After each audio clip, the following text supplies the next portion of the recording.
Vote যত এগিয়ে আসছে ততই বাংলাদেশের প্রধানমন্ত্রী শেখ হাসিনার কাছে তিস্তা চুক্তি আরও বেশি গুরুত্বপূর্ণ হয়ে উঠছে। কারণ তিনি বুঝতে পারছেন, তিস্তা চুক্তি সম্পাদন না করে ভোটে গেলে সেটাকেই সবচেয়ে বড় ইস্যু করে ময়দানে নামবেন প্রধান বিরোধী দল বিএনপির নেত্রী খালেদা জিয়া। ভারতকে অহেতুক সুবিধে দেওয়ার যে অভিযোগ হাসিনার বিরুদ্ধে খালেদা জিয়া করে থাকেন তা আরও জোরালো হবে।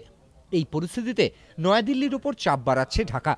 মনমোহন সিংহ ভালো করে জানেন, কৌশলগত কারণেই বাংলাদেশে শেখ হাসিনার সরকারে থাকা ভারতের কাছে বেশি সুবিধাজনক।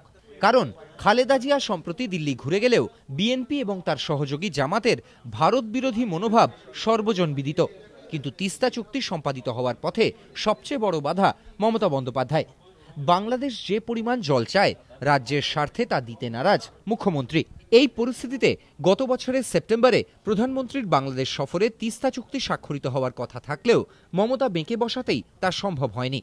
কিন্তু দ্রুত সংশ্লিষ্ট সব পক্ষের সঙ্গে আলোচনা করে তিস্তা চুক্তি সম্পাদন করতে চাইছে কেন্দ্র। বুধবার বাংলাদেশের কৃষিমন্ত্রী মতিয়া চৌধুরীর সঙ্গে বৈঠকে বসেন জলসম্পদ উন্নয়ন মন্ত্রী হরিশ রাওয়াত। সংবাদ সংস্থা পিটিআই সূত্রে খবর, বৈঠকে তিনি জানান, দ্রুত বিষয়টি নিয়ে এগোনোর বিষয়ে আশাবাদী তাঁরা।